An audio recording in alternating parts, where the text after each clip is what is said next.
본초 강목에는 애호박의 효능에 대하여 보중익기라고 하였는데 소화기 계통 중에 특히 위와 비장의 기운을 북돋아주고 소화를 도와준다고 하였습니다. 자연이 낳은 소화제라고 불리어도 좋을 정도로 소화기 건강에 아주 좋은 식품입니다. 오늘은 평소 위장이 약하신 분들이 애호박과 같이 먹으면 소화 흡수도 잘 되고 위염 완화에 탁월한 효과가 있는 음식과 애호박의 여러 가지 효능에 대해서 알아보겠습니다. 애호박은 채소 중 가장 풍부한 수준의 망간 함유량을 자랑하고 있습니다. 또한 우리 몸의 죽은 세포를 배출해서 염증을 낫게 하는 몰리브덴 성분 역시 호박류 중에서 애호박에 가장 많이 들어 있습니다.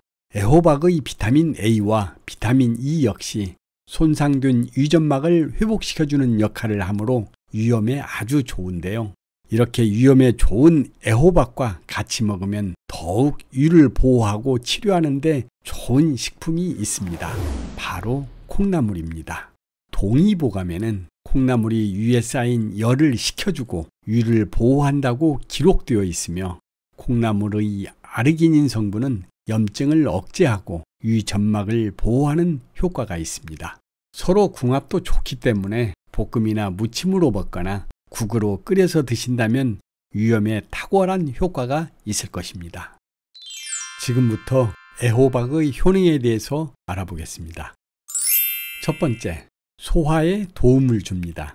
애호박을 주재료로 이용한 요리를 먹으면 변비와 기타 소화기 질환 유병률을 감소시키고 소화를 개선하는 데 도움을 줍니다. 호박의 주성분은 수분이며 건강한 소화 시스템에 필요한 상당량의 섬유질과 전해질이 포함되어 있습니다. 호박을 규칙적으로 먹으면 유궤양이나 장증후군, 결장암을 예방하는 데 도움을 줍니다. 두 번째, 체내 염증을 제거합니다.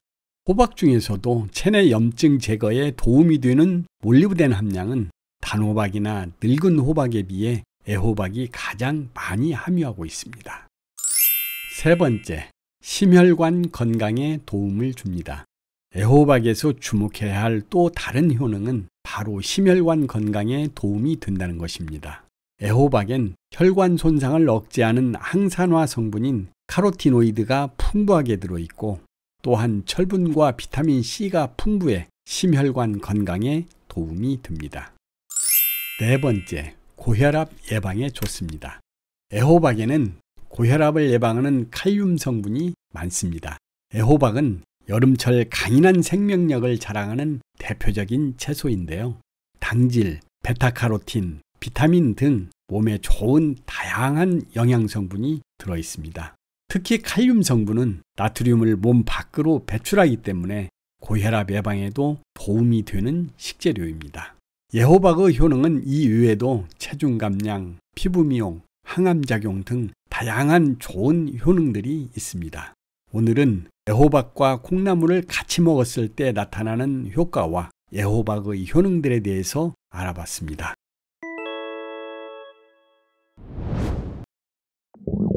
역류성 식도염은 유산이 역류하여 식도가 손상되고 속이 쓰린 병입니다.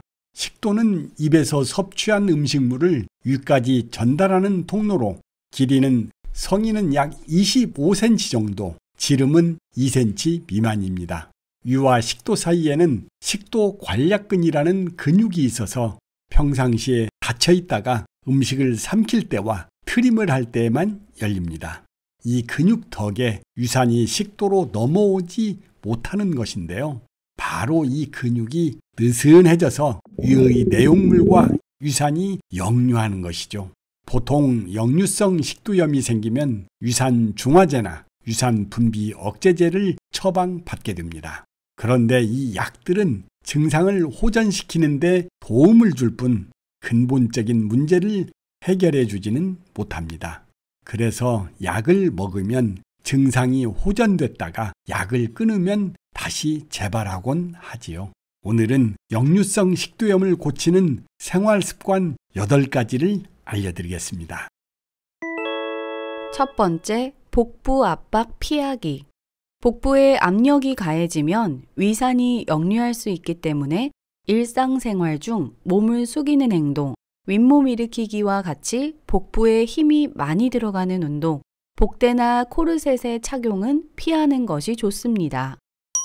두 번째, 밥 먹고 1시간 이내에 눕거나 자지 않기. 밥을 먹고 나면 잠이 솔솔 오시는 분들 많죠? 그렇지만 음식이 완전히 소화되지 않은 상태에서 누우면 위와 식도가 평행을 이루어 소화되지 않은 음식과 함께 위산이 역류되기 쉽습니다. 위산은 저녁에 더 많이 나오기 때문에 특히 저녁에는 밥 먹고 바로 눕지 않도록 해야 합니다. 세 번째, 과식하지 않기. 과식을 하면 위에 내용물이 늘어나기 때문에 위산이 많이 분비됩니다. 또 윗속의 음식물을 장으로 배출하기까지 시간도 많이 걸리죠. 주머니처럼 생긴 위의 아랫부분이 확 늘어나면서 윗부분인 식도 조임근이 느슨해져 위산이 역류할 가능성이 커집니다. 네 번째, 천천히 먹기. 과식하지 않으려면 천천히 먹어야 합니다.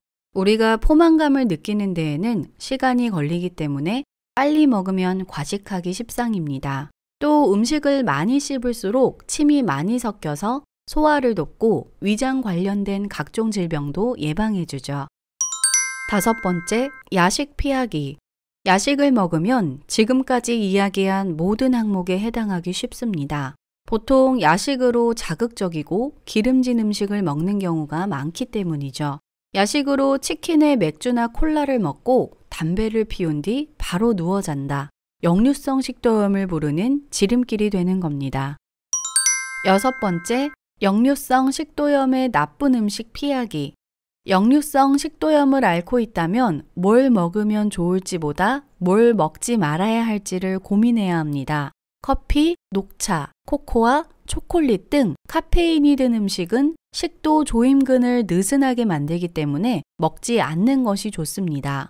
콜라, 사이다 등 탄산음료도 마찬가지입니다. 탄산음료는 위 안의 공기를 형성하고 이것이 트림을 유발하면서 위 내용물이 역류하기 쉬워집니다. 산도가 높은 오렌지, 귤과 같은 과일도 피하는 게 좋습니다. 산도 높은 음식은 위산을 증가시켜 역류성 식도염을 유발합니다.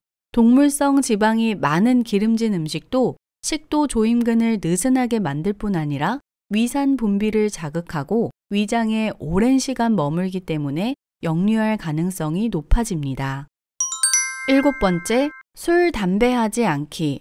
담배는 우리 몸에 좋은 점이 하나도 없는데요. 담배는 식도 조임근을 느슨하게 하고 식도와 위 점막을 상하게 합니다. 니코틴이 위산 분비를 촉진하고 혈류의 흐름을 방해하죠. 또한 술도 위산을 증가시키고 식도 조임근을 느슨하게 할 뿐 아니라 염증의 치유를 지연시킵니다. 여덟 번째, 체중 감소. 복부의 압력이 높아지는 대표적인 이유 중 하나는 복부 비만입니다. 복부의 지방이 위를 눌러 내용물이 식도로 역류하게 되는 것이죠. 이 때문에 체중 감량만으로 역류성 식도염이 치료되는 환자가 많다고 합니다. 일시적으로 유산을 중화시켜주는 방법으로는 제산제를 복용하는데 제산제는 의사의 처방 없이도 사용할 수 있습니다. 또한 껌을 씹는 것이 도움이 될 수 있는데요. 영국 킹스 칼리지 런던 의과대학 임상교수 레베카 모아제즈 박사에 따르면 껌이 침의 분비를 자극하고 침은 소화관에 축적되는 위산이 씻겨 내려가게 해준다고 합니다. 오늘은 가슴이 타들어가는 듯한 통증을 주는 역류성 식도염에 대해 알아보았습니다. 증상을 호전시켜주는 약에만 의존하지 마시고 생활 습관을 바꿔 역류성 식도염이 생기지 않는 건강한 몸을 만드시기 바랍니다.